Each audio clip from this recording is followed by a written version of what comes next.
What's up guys, Eronius here, back with another Raid Shadow Legends video. In today's video, I'm going to be going over the top 5 champions that I utilize in my live arena team that are damage-based champions. So let's do this. Alright, first things first, let's hop over to the tavern. Let's take a look. Now, if you guys have been watching any type of video that I put out, you know that I'm 100% free to play on this account. You know I do love to do live arena for PvP and just general progression on the account. So obviously you know who my favorite champion is, and you could probably guess who that is currently on my account. That is Samson the Masher, or Smasher, Masher. So Mr. Masher, I did gear him out and fully ascend all of his gear pieces, including the accessories below, and this guy's amazing. Now he does get a lot of slack from a lot of the end game players, a lot of players in general who, you know, spend in the game because they obviously have way better champions to their disposal. So I can totally understand that. But for someone who is free to play or someone who is low spend and they don't have too many damage dealer options, and you're trying to like go second with, you know, and have a different option that is more tanky, someone who can survive, and someone who has a unique kit, this guy is your option, right? He's also good with go first against squishier teams too. But I put mine in a cruel and a lethal set, and I put him in good accessories, not anything crazy, but good accessories. He's currently running at 113,000 HP, 3,000, almost 3,600 defense, 241 speed, 254 accuracy. So that's not too bad. Now, if you get, sorry, not accuracy, crit damage, he has 137 accuracy. So if you get this guy in more accuracy, it's actually going to be really beneficial for your account because he does have a stun here. So attacks one enemy 2 times, each hit 35% chance of placing a stun for 1 turn. Obviously, with the prevalence of the polymorph, sheeping can happen. It has happened to him once in a blue moon, but I do have him really low on the accuracy threshold and more damage output. But once he gets a 5-star blessing, he's going to have over 200 accuracy. Plus, he also places an increased accuracy and an increased crit damage on himself on the A3. And it's for 3 turns for both. And he places the increased accuracy on the entire team as well, not just himself. So he's not a selfish champion like some champions out there. Then he grants an extra turn and can go right into Explosive Temper, which is his hardest hitting ability, or has the chance to be the hardest hitting ability for him. And out of basically all HP based nukers, essentially, other than like Taras and your select few, if he can meet these specific thresholds. So removes all increased defense buffs from all enemies before attacking. Places an extra hit if this attack kills an enemy. It doesn't matter who it is. If it just kills an enemy, places an extra hit. And because of that extra hit, that's where he does an explosive, no pun intended, but an explosive amount of damage, right? So passive as well. If you thought that that wasn't really a great kit, the passive is also what makes me want to use this guy way more often on my team, because he decreases the damage that he receives from criticals by 20% and counterattacks the attacker whenever he's hit with the critical. He has a 50% chance of counterattacking the attacker when hit with a strong, normal, or weak hit. So Samson is very, very versatile. Also has increased defense in all battles by 30%. I really, really, really wish this was at HP by 30% or by 33% in all battles. That would just make him even better for the entire team. So that's the only downfall, is the aura. Although I have used the aura quite a few times here and there when my speed aura gets banned in an arena, for live arena specifically. Now I went with cruelty, but prior to this, I ended up going with a different blessing on him, and that was Ward of the Fallen, which is really good on HP nukers and especially good on Rhodos, but the bone stacks are great. I would recommend either going this or going with cruelty. I switched him over to cruelty with a 6-star blessing. This is going to be 10 times better, in my opinion, than Ward of the Fallen. Reason being is because cruelty decreases target's defense by 4% per hit, up to 40% for champions and 20% for bosses. So if you're facing tankier teams, Samson can sometimes have a problem with that. But with Cruelty for the Blessing, he's constantly counterattacking those tanky champions when he gets hit with a critical, and then he has a percentage chance, 50% chance to counterattack when he's hit with a strong, normal, or weak hit. So people like Duchess, Marichka, Harima, all those champions that are really tanky typically, if he keeps attacking them and decreasing the defense on the champion, it gives you more of a chance to go back into this ability, Explosive Temper, and just completely wipe out the entire team. I can't tell you how many times I've come from the top ropes out of nowhere and just decimated the entire team with this guy. So very, very strong champion. Mastery wise, I would go with Helm Smasher on him. Again, I did have him built really fast in the past and try to just focus on his accuracy and his stuns. But because of Polymorph, I decided to just go with damage on this guy.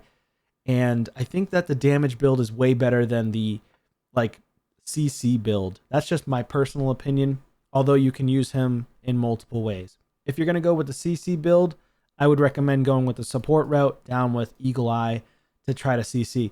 But you also have to keep in mind, champions like Yumeko will place the Hex on you. And basically, it's happened to me many times where the Hex gets placed on Samson. He has the increased accuracy on himself. He goes and hits somebody with 2 hits on his A1, and then he stuns himself. So keep that in mind if you have too much accuracy on him and you're facing a Yumeko, or you're facing any champion that deflects the stuns back onto you. And the next champion that I use, so number 2, is going to be Sun Wukong. This guy is insane. Login champion, 7-day login, free champion for everybody when he first came out. I personally would build him in a damage build over a CC build. However, a lot of people love the CC build as well, but that's very niche, right? The CC build, he can get polymorphed, so with the A1, he's got a stun mechanic, which books out to 50% if the target has any buffs, which books out to 75% total if the target has any buffs, and it's 25, 35, 45, 50% chance without any buffs, okay, if it's fully booked out. He has a massive nuke on this ability, which ignores 50% of the target's defense and then does surplus damage, splash damage to all the rest of the team. Based on the damage dealt, the splash damage cannot be critical, but honest to God, it's basically a critical hit with the splash damage, so it's absurd. It's most of the time going to nuke everybody else down on the team. If the initial target survives, it places a sheep. So if he has CC Wukong, then yeah, he's pretty much going to sheep anybody. Then this ability here, block buffs as well, and removes all buffs, but doesn't just remove them, steals all buffs from all enemies and places block buffs for 2 turns. Absolutely insane. Personally, I build him as high of damage as possible with at least 300 accuracy to 400 accuracy if you can get it. And go with lethal, go with cruel, go with merciless. You want to go with as much damage on this guy as possible, or you could even do a stone skin 1 turn and then go with savage or lethal. That's how I would recommend building him personally. That's not how I have him currently built. I'm trying to focus on getting him in merciless set, but I also want him to be as fast as possible. I wanted him to be like the second person to go. So I typically lead off with the Now You See Us ability, and then he steals all the buffs and places block buffs, and then I have a secondary nuker who comes in and wipes out the team. He also has a passive that revives himself. That's why he's so insanely hard to kill and keep down, unless there's a block revive champ or a champion like Lydia on the team where it blocks revive so he doesn't come back up, or a champion like Rhonda or Ramantu, which places the block passive skills, so when he does die, he doesn't come back to life because you placed the block passive skill on him before he died. And then I recommend going with Soul Reap on him. That's my suggestion. You could also go with Polymorph. If you're going to build him with accuracy, you might as well go with Polymorph on this guy. And then that kind of sometimes throws people off because they don't know whether or not it's a damage Wukong or a CC Wukong. But most of the time, it's a damage Wukong. So keep that in mind. Masteries, I personally would go with Helm Smasher at the end. I went with Kill Streak. I went with Methodical, so on and so forth. Bring it down. Cycle of Violence, just because he hits so hard, he'll get that ability back potentially on his A2. And then I went with Accuracy Tree with Lore of Steel and going down to Master Hexer in order to extend those block buffs, which is really nice. It's also good for Hydra. So Sun Wukong is an amazing champion for Hydra as well. I do utilize him in my hard Hydra team or brutal Hydra team from time to time, and he does really good damage. So again, I'm looking to get 5-piece Merciless. I don't have it there. It's not the strongest gear. I need actually 6-piece Merciless. So I need 3 more pieces. So preferably, I'd want them to be the accessories with crit damage on the accessory for the amulet, and then accuracy or attack on the banner, and then whatever else up here. But as you can see, I have 5-star Merciless. Now 2 of the pieces are mythical, so it's decent, but it's not the best. It has a ton of room for improvement. 6,000 attack, 270 speed, 276 crit damage, 326 on the accuracy. So he's okay, but he's not crazy. The next champion that I use, number 3 here, and they're not in any particular order, like best to least. It's basically just, here's the top 5, period. It's whatever order you want to put them in, but my favorite is going to be Samson. I used to lean on Foley all the time. He used to be my main nuker, but because Foley is a little bit squishy, the reason why damage dealers are, if they're attack based, are typically squishy. So that's why I went with Samson as my main damage dealer over my Foley now. And I kind of swap between Foley and Sun Wukong a lot, depending on teams that I'm fighting. Sometimes I pair them together. Sometimes I pair Samson and Foley, or Samson and Sun Wukong. A lot more often than you think. I'm more so pairing Sun Wukong and Samson over Samson and Foley. So there's that. Now in Classic Arena, I do pair Sun Wukong and Foley mostly, and then Samson is paired with my Ragash and my Go Second team. So going back to Foley here, Foley has a lethal set. Used to have Cruel as well, but I did take the Cruel pieces off, put it on my Samson, and yeah, so now my Samson has the Cruel pieces. So Foley, though, still pretty respectable for a build. He is running at 241 speed, 6,200 on the attack, 276 crit damage, a little bit of accuracy. Now he does have a quad hit on the A1, quad hit on the A2, and a double hit on the A3. This is his bread and butter skill. This is what takes out those Sun Wukongs, or just takes out one nuisance of a champion and keeps them down. Okay, so very, very strong ability.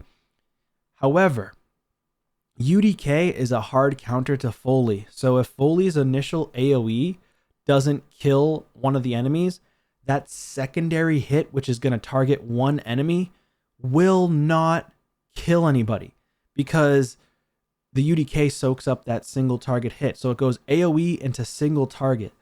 As you can see, attacks on enemy, decreases their current turn meters by 15%, then attacks the target enemy. All right, so that target enemy attack is going to go into UDK. Enemies killed by this skill cannot be revived. So very, very strong.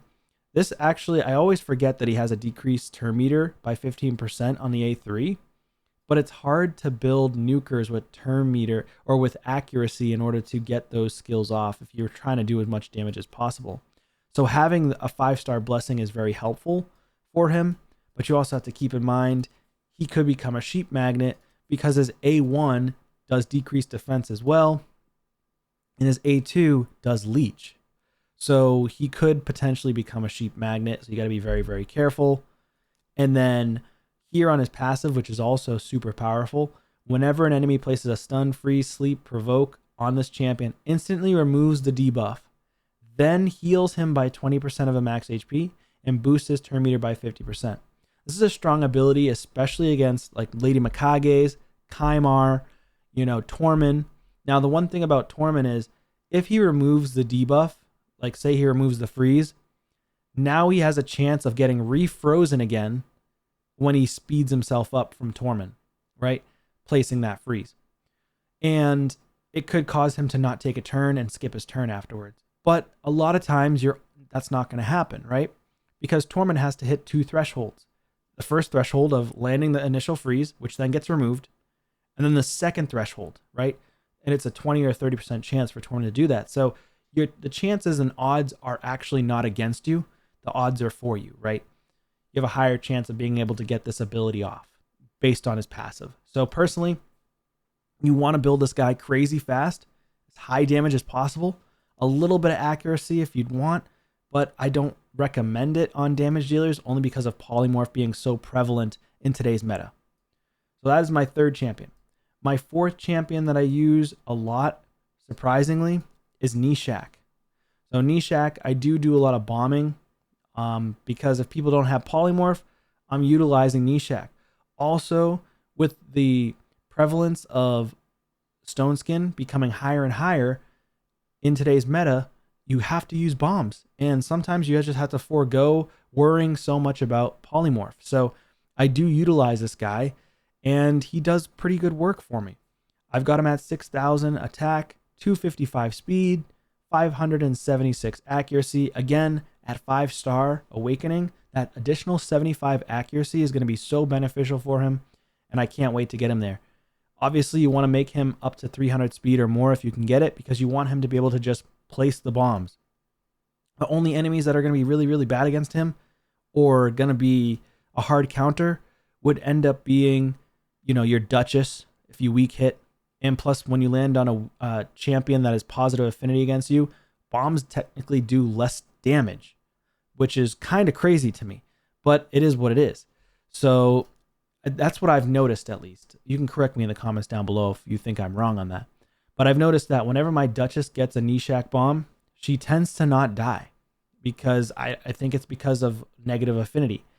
The other person you want to be careful of is Marichka. Marichka will place the block damage. So unless you have a pairing of Sun Wukong who places the block buffs before Nishak goes, then Marichka is going to get the block damage out, and then you can't reduce the bomb cooldown with Nishak. So I do love utilizing Nishak. I think he's amazing. I use him as much as I can. Now I do use him a lot in PvE as well, content. So that's why I have Brimstone on him. Of course, he can be utilized in Amius rotations, and in just general progression, I use the Brimstone. Plus, for bosses, I use him in the Dragon Hard 10 boss, and he does a pretty good job against the Dragon Hard 10 as well.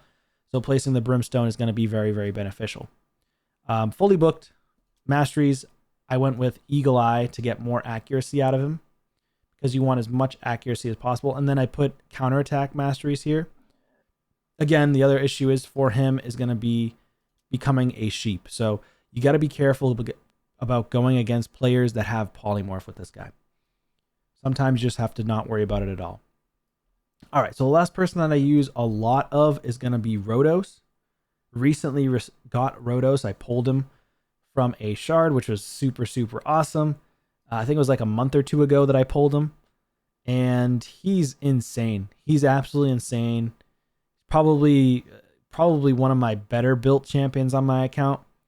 53,000 on the HP, 6,300 on the attack, 235 speed, 260 crit damage. Of course, I want to get him to 4-star at least if I can help it. If I can get 6-star, that's going to be way better. I'm working on his gear as well. I do need to try to re-roll this though, which is my problem right now. I just don't have any chaos powder. So I want to re-roll this into crit damage to get as much damage output as possible with this guy. And then like you want to aim for 300 crit damage. You want to aim for 260, 270 speed. I did put him in a speed gear set here. I need to re-roll potentially this piece here, HP percent into crit damage, or attack percent instead. Attack with attack. And then we got speed here with defense. I need to re-roll that. Attack and HP. This one I'd prefer to have HP on here instead, or attack. And then here I've got on the banner attack with HP, HP and attack.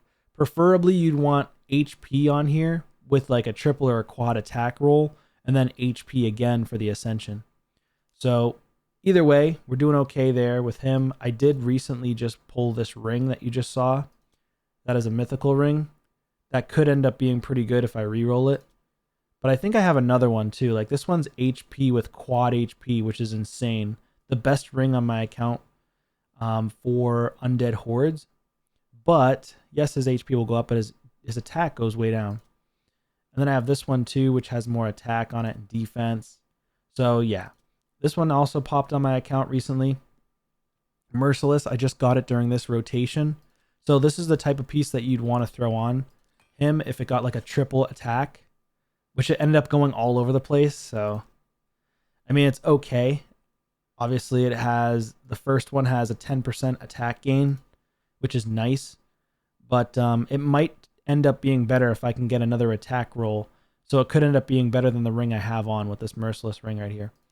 So anyways, that's all the champions. Skills wise, I have him fully booked. I put him in Ward of the Fallen. That's going to be the best for a blessing on him. I didn't complete his masteries all the way, but I'm probably going to go with Kill Streak or I'm going to go with Deterrence. So yeah, let me know what your thoughts and comments are down below. Really appreciate you all for watching. Those are the 5 champions I use the most in Live Arena and in Classic Arena as my damage dealers. If you liked the video, please leave a like, thumbs up. Please subscribe to the channel. And let me know in the comments down below, would you like to see another video like this, except going over my support champions on this free-to-play account. Thanks again for watching, and I'll see you soon. Take care.